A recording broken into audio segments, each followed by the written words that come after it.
Saludos a todos, estimados oyentes. Bienvenidos a un nuevo capítulo de nuestra serie sobre crímenes. Hoy nos adentraremos en una historia que pondrá a prueba nuestra percepción y entendimiento.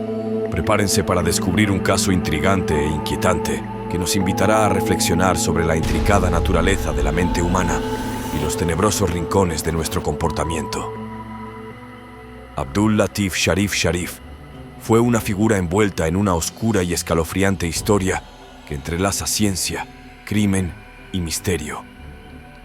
Este químico y criminal mexicano, nacido en Egipto, dejó una marca imborrable en México y posiblemente también en Estados Unidos. Conocido mediáticamente como el Destripador, el Depredador o el Chacal de Ciudad Juárez, su nombre saltó a la fama en 1995 cuando fue acusado de ser el responsable de alrededor de 20 feminicidios en Ciudad Juárez, aunque solo fue procesado y condenado por uno. Sharif presuntamente era un criminal organizado, nómada, hedonista motivado por compulsión y depredador. En nuestro canal exploramos estos crímenes que estremecen, desde misteriosas desapariciones hasta los más escalofriantes homicidios. Antes de sumergirte, te invito a que te suscribas y habilites las notificaciones para estar al tanto de cada episodio. Y por supuesto, no dudes en dejar tu apoyo con un me gusta, ya que nos impulsa a seguir produciendo contenido de calidad. Sharif nació en el seno de una familia musulmana en Egipto. Fue hijo único y, durante su infancia, sufrió de constantes abusos por parte de su padre y varios familiares varones. Su madre falleció cuando él aún era un niño, dejándolo bajo la opresiva tutela de su padre. Este último se oponía a que asistiera a la escuela. Sin embargo, Sharif siempre mostró una notable inteligencia. En su juventud, adiestraba palomas mensajeras y pescaba en el río, actividades que demostraban su capacidad de aprendizaje y adaptación. A los 12 años, su padre arregló su matrimonio con una prima de 10 años. 3 años después, Sharif se retractó de esta promesa de matrimonio para viajar a los Estados Unidos, una decisión que desató la ira de su familia, llegando incluso a que una de sus tías le lanzara un maleficio. Con una mente brillante, Sharif estudió ingeniería química en la Universidad de El Cairo, donde alcanzó un impresionante promedio de 9.9. Su carrera académica lo llevó a ser maestro en una preparatoria y una universidad. Después de un viaje a la Unión Soviética, se trasladó a Nueva York. Allí, su intelecto le permitió encontrar trabajo en varias industrias, incluyendo empresas de petroquímicos, cosméticos, pinturas y tratamiento de pieles. Su éxito profesional, combinado con su juventud y atractivo, le permitió llevar una vida aparentemente ideal. Sin embargo, detrás de esta fachada, las mujeres se convirtieron en una obsesión durante sus 21 años de estancia en Estados Unidos. Contrajo matrimonio 2 veces y tuvo 5 compañeras sentimentales con las que vivió largos periodos. Emigró legalmente a Estados Unidos en 1970, llegando a Nueva York, donde comenzó a trabajar. Mantuvo un empleo estable durante 8 años, pero en 1978 fue despedido debido a sus problemas con el alcohol. Posteriormente se trasladó a Pensilvania, donde residió durante 3 años. En 1981 se mudó a Florida y encontró empleo en la empresa Cercoa Inc.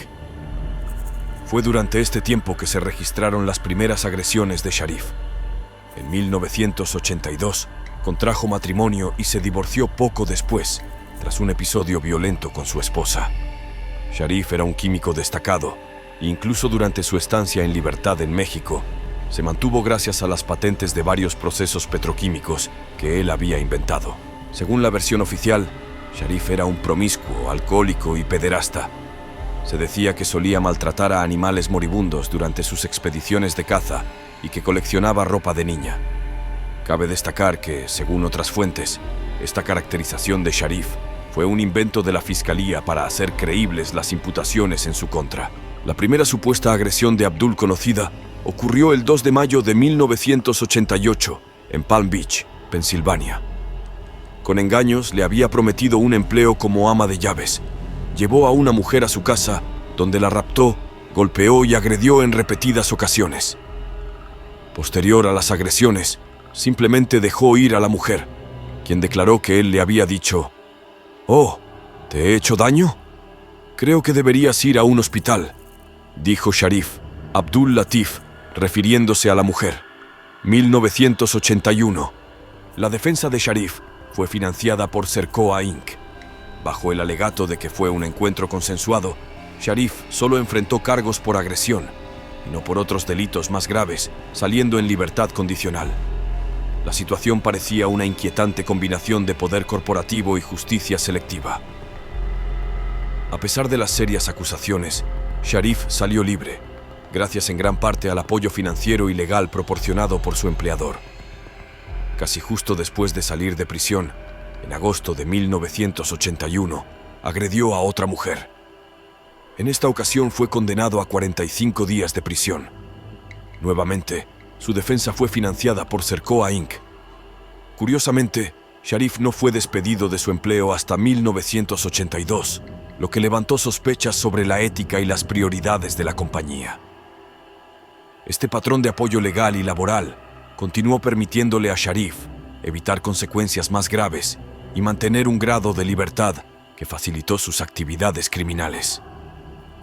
En 1982, tras su despido, se trasladó a Gainesville, Florida, donde contrajo matrimonio. Su esposa se divorció de él después de que éste la hubiera golpeado hasta la inconsciencia. Este episodio de violencia doméstica marcó otro capítulo oscuro en la vida de Sharif, subrayando su peligroso comportamiento hacia las mujeres en su entorno más cercano. El 17 de marzo de 1983, se registró otra agresión de Sharif, nuevamente con el engaño de la oferta de empleo como ama de llaves. Atrae a una mujer a su casa, la golpea, la agrede y la amenaza de eliminación. Ella logra escapar y lo denuncia. Esta vez es condenado a 12 años de prisión en 1984. A pesar de esta condena, Sharif solo cumplió 5 años en prisión, saliendo en libertad en 1989. Este hecho es notable no solo por la brevedad de su encarcelamiento en comparación con la sentencia original, sino también porque no fue deportado a Egipto, a pesar de que el juez había dictaminado que así sería. Este fallo judicial contribuyó a la continuación de su carrera criminal. En lugar de ser expulsado del país, Sharif se trasladó a Midland, Texas, donde fue contratado por la empresa transnacional Benchmark Research and Technology. La decisión de la compañía de emplear a alguien con un historial criminal tan serio plantea preguntas sobre sus prácticas de contratación y supervisión. En 1991 fue detenido por conducir ebrio y, pese a ser identificado, no fue deportado. Este incidente subraya una vez más las fallas en la aplicación de las leyes de inmigración y las lagunas que Sharif pudo explotar para su beneficio. En 1993, supuestamente volvió a agredir a una mujer. Su defensa fue patrocinada por Benchmark Research and Technology y en un acto de total impunidad fue dejado en libertad bajo la promesa de que nunca más volvería a pisar suelo estadounidense. Esta promesa vacía y la falta de medidas serias de seguimiento permitieron que Sharif continuara eludiendo la justicia. Finalmente, el 14 de mayo de 1994, Abdul Sharif llegó a Ciudad Juárez, todavía como empleado de Benchmark. Su llegada a esta ciudad marcó el comienzo de un nuevo y trágico capítulo. Ciudad Juárez, ya conocida por su alarmante tasa de feminicidios, se convirtió en el escenario de las actividades criminales de Sharif.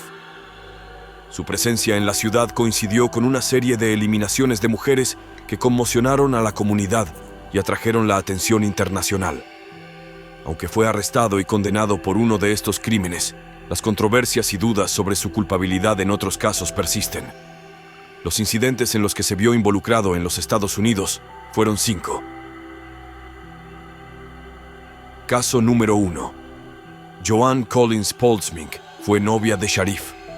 Según consta en el expediente, hubo una discusión entre ellos que incluyó insultos verbales, pero no llegó a haber golpes físicos.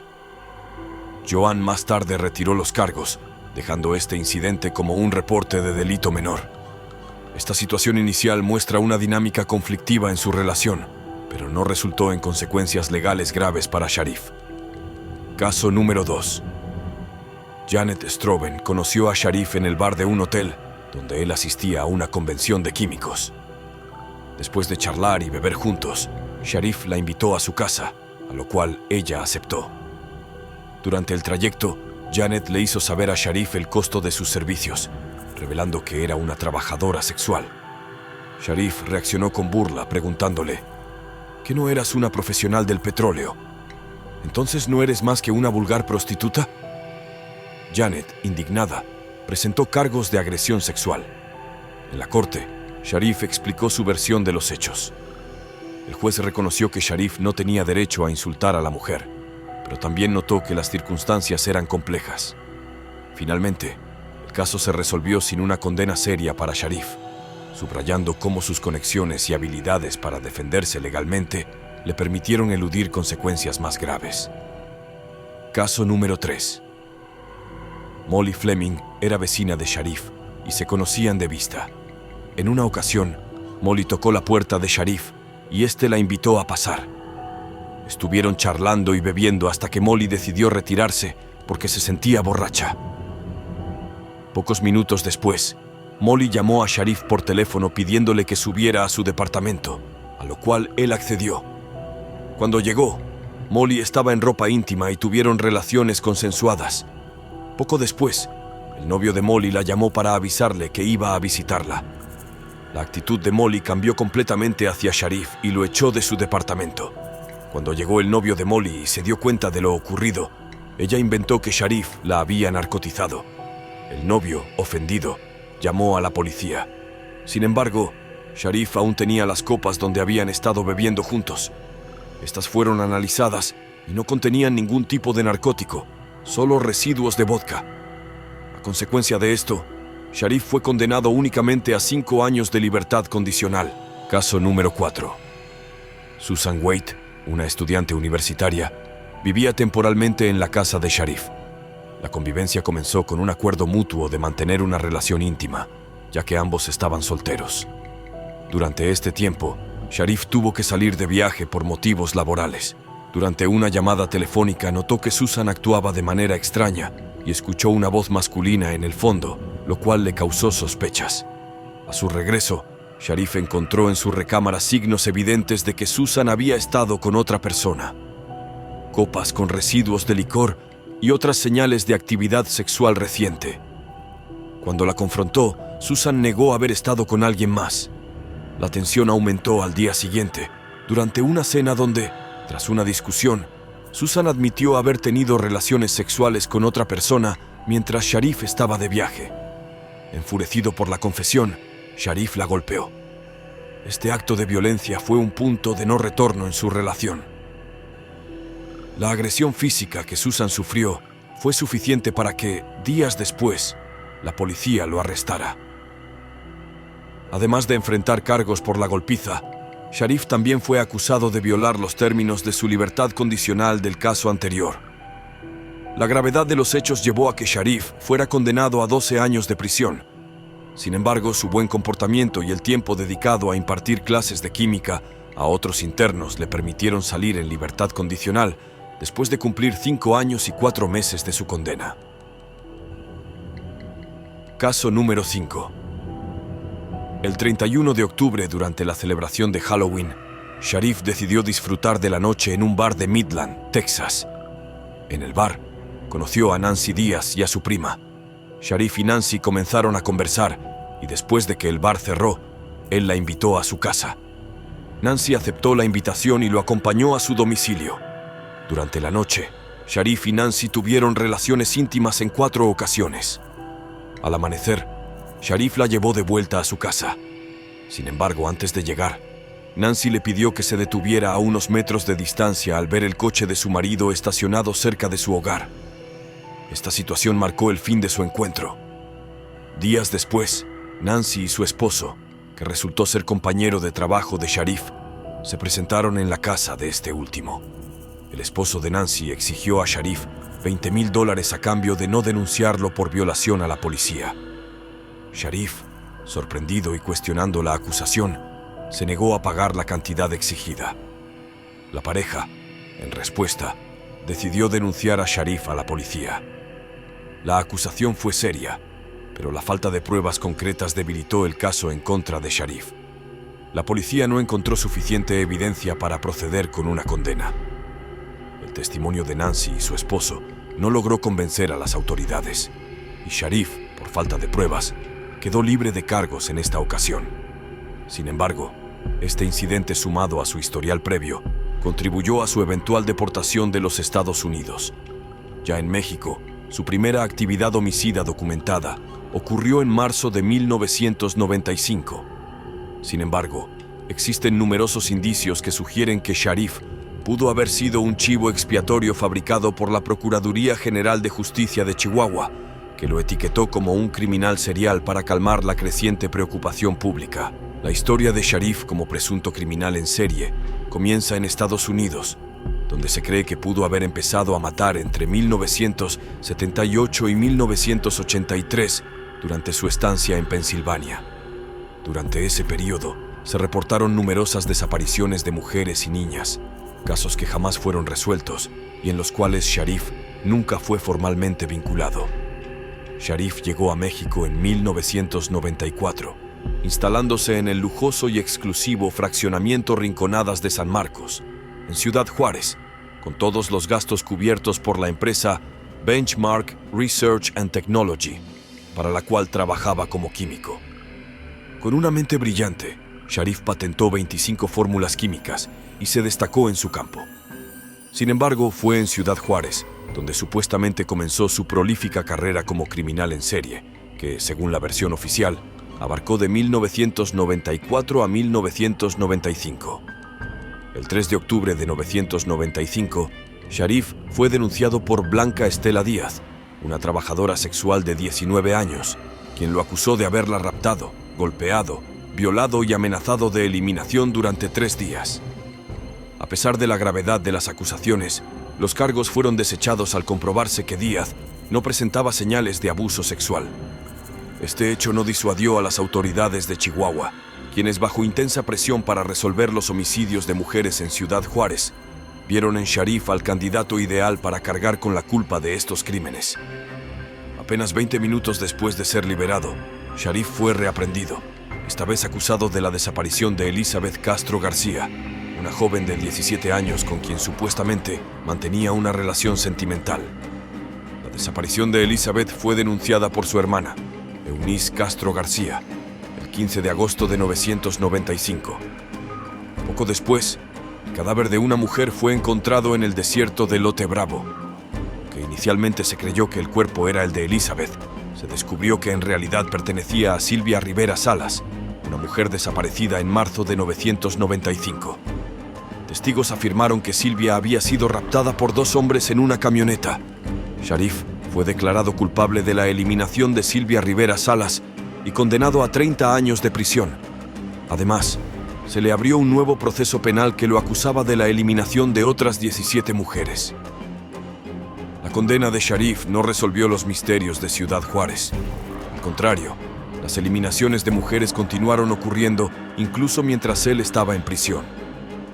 La imagen de Sharif, promovida por las autoridades y los medios de comunicación, fue la de un psicópata y criminal en serie que, según decían, continuaba controlando las eliminaciones desde la cárcel. Sin embargo, las evidencias y las continuas desapariciones apuntaban a una realidad más compleja y oscura. El caso de Sharif se convirtió en un símbolo de la incompetencia y corrupción de las autoridades locales y en un recordatorio de la persistente violencia contra las mujeres en Ciudad Juárez.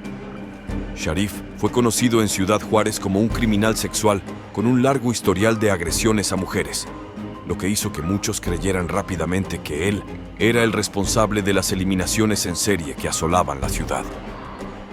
Esta creencia fue convenientemente respaldada por la Fiscalía y el gobierno de Chihuahua, que encontraron en Sharif a un culpable perfecto para presentar ante el público y las familias de las víctimas. Al capturarlo, lograban calmar los reclamos de justicia y la presión de la prensa, no solo nacional sino también internacional, que tenía sus ojos puestos en Ciudad Juárez debido a la ola de feminicidios.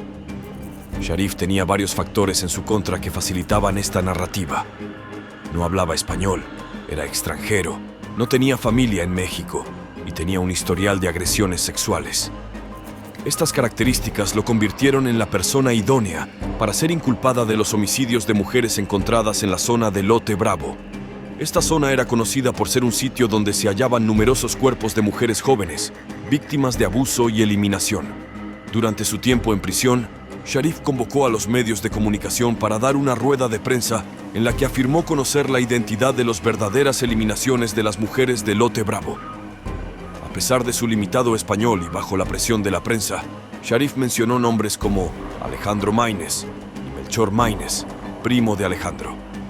Según Sharif, Alejandro Maínez, hijo adoptivo de un prominente empresario de Ciudad Juárez con negocios en casas de juego y bares, se había enamorado de una joven morena, delgada y de clase humilde. Este amor enfermizo culminó en la eliminación de la chica. Sharif afirmó haber conocido a Alejandro en un bar del centro de Juárez, donde este último alardeaba de haber abusado y eliminado a varias jóvenes con la ayuda de su primo Melchor. Estas declaraciones no fueron investigadas por las autoridades. Según Sharif, el padre de Alejandro había sobornado a la Procuraduría para asegurar la inmunidad de su hijo. Esta versión de los hechos, aunque nunca comprobada, coincidía con la falta de acción contra Alejandro Maínez, quien nunca fue llamado a dar su versión de los hechos. Mientras tanto, Sharif continuaba realizando ruedas de prensa desde la cárcel, lo cual no era del agrado de los altos mandos de la Procuraduría de Justicia de Chihuahua. En consecuencia, fue trasladado al penal de Chihuahua como un preso de alta peligrosidad, y se le negaron repetidamente las visitas de su abogada defensora, Irene Blancas, con diversos pretextos. A pesar de la encarcelación y el aislamiento de Sharif, las eliminaciones de jóvenes mujeres en Ciudad Juárez continuaron, todos con el mismo modus operandi. La defensora de Sharif, Irene Blancas, denunció que su cliente sufría constantes amenazas dentro del penal. Consideraba que la acusación contra Sharif era absurda y sin fundamento. Incluso, en una conversación personal, el juez que lo sentenció a 30 años admitió a Blancas que no tenía pruebas suficientes para condenarlo, pero que liberar a Sharif era imposible debido a la presión social y política. Sharif falleció en prisión en circunstancias sospechosas. Las autoridades informaron que había sufrido un infarto, pero su abogada y varios activistas señalaron que las condiciones de su encarcelamiento y la falta de atención médica adecuada pudieron haber contribuido a su fallecimiento. La controversia en torno a su caso continúa siendo un punto oscuro en la historia de los feminicidios de Ciudad Juárez, con muchos cuestionando si Sharif fue realmente culpable o solo un chivo expiatorio conveniente para desviar la atención de los verdaderos responsables. Entre octubre de 1995 y abril de 1996, durante el tiempo en que Abdel Latif Sharif ya estaba encarcelado, se registraron otros 12 feminicidios en Ciudad Juárez. Estos crímenes siguieron el mismo patrón de violencia y brutalidad que caracterizaba a las eliminaciones previas, lo que dejó en claro que el problema persistía a pesar del encarcelamiento de Sharif. La comunidad seguía viviendo en el temor, y la presión sobre las autoridades para resolver los casos y asegurar la seguridad pública continuaba en aumento. En 1996, las autoridades hicieron una serie de arrestos significativos que complicaron aún más el panorama. 5 hombres, conocidos como los rebeldes de Ciudad Juárez, fueron detenidos. Este grupo de criminales en serie fue acusado de haber eliminado a 17 mujeres. Los rebeldes operaban en conjunto, y sus crímenes mostraban una organización y un sadismo que impactaron a la comunidad y a las autoridades. Ese mismo año, otro grupo de 5 hombres fue arrestado. Conocidos como los ruteros, ruleteros o choferes de Ciudad Juárez, estos individuos también actuaban en conjunto y fueron acusados de una serie de eliminaciones. Según las autoridades, los ruteros habrían sido contratados por el propio Abdel Sharif para cometer los homicidios con el fin de desviar las investigaciones y sembrar la confusión. Esta acusación implicaba una red de complicidad y corrupción más amplia de lo que inicialmente se había sospechado. Para 1996, Abdel Sharif enfrentaba una serie abrumadora de cargos legales. Estos incluían 17 cargos por homicidio material agravado y 24 cargos por homicidio intelectual, lo que sugería que había ordenado o instigado las eliminaciones. Además, se le imputaron decenas de cargos por reptación y abuso, reflejando un historial extenso e inquietante abuso. También enfrentaba cargos por crimen organizado e inhumación ilegal de restos humanos, lo que apuntaba a su supuesta participación en una red criminal más grande. La cantidad y la gravedad de los cargos contra Sharif ilustraban el nivel de desesperación y la necesidad de las autoridades de encontrar y presentar culpables para los feminicidios que continuaban ocurriendo en Ciudad Juárez. Sin embargo, las acusaciones de que Sharif había contratado a otros criminales para continuar los homicidios mientras él estaba en prisión plantearon serias dudas sobre la verdadera naturaleza de su culpabilidad y el alcance de la complicidad de otras personas en los crímenes. A medida que los casos se desarrollaban, la percepción pública y el escrutinio internacional sobre las investigaciones y las acciones del gobierno chihuahuense aumentaban. Las detenciones de los rebeldes y los ruteros parecían ofrecer una solución parcial al problema, pero también planteaban más preguntas sobre la eficacia y la transparencia de las investigaciones policiales.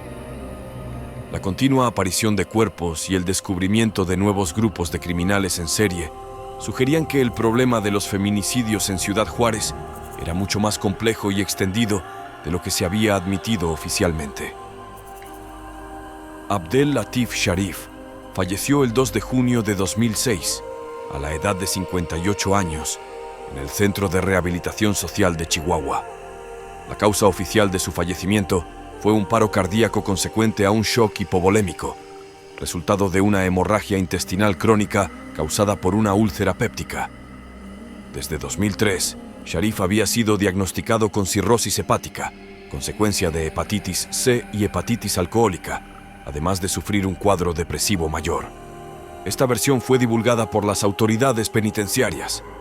Sharif fue sepultado en México, ya que no se logró localizar a ningún familiar que repatriara sus restos a Egipto. No hubo ceremonia religiosa en su entierro, al cual solo asistió el cónsul egipcio en México, Karim El Sadat. La ausencia de una ceremonia y de familiares resaltó el aislamiento y la soledad que marcaron sus últimos años de vida. Sharif alegó ser inocente hasta el último momento de su vida. A pesar de su fallecimiento, los homicidios de mujeres en Ciudad Juárez continuaron con el mismo modus operandi que desde 1993. Las desapariciones y eliminaciones de mujeres jóvenes con perfiles similares, principalmente morenas, delgadas y de clase trabajadora, siguieron ocurriendo, reflejando la persistente crisis de violencia de género en la región. Esto subrayó la ineficacia de las autoridades para detener la ola de feminicidios que azotaba la ciudad.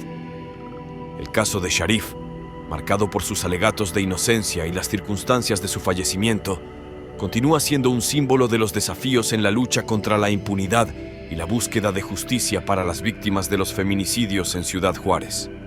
La persistencia de estos crímenes pone de relieve la necesidad urgente de investigaciones más profundas y efectivas, así como de una respuesta más contundente por parte de las autoridades para resolver estos casos y proteger a las mujeres de la región. Ahora tengo una pregunta para ti. ¿Crees que Abdel Latif Sharif era inocente o era culpable? Te invito a compartir tus teorías en los comentarios. Gracias a todos por ser parte de esta exploración en los oscuros recovecos de la mente humana. Esperamos que esta historia te haya llevado a reflexionar sobre la complejidad del comportamiento humano y la importancia de estar atentos a las señales que pueden indicar peligro. Si este contenido te ha sido de valor y deseas seguir descubriendo más sobre la psicología criminal y los misterios de la mente, te animamos a suscribirte para no perderte ninguna de nuestras futuras entregas. Hasta la próxima y gracias por tu continua compañía y apoyo.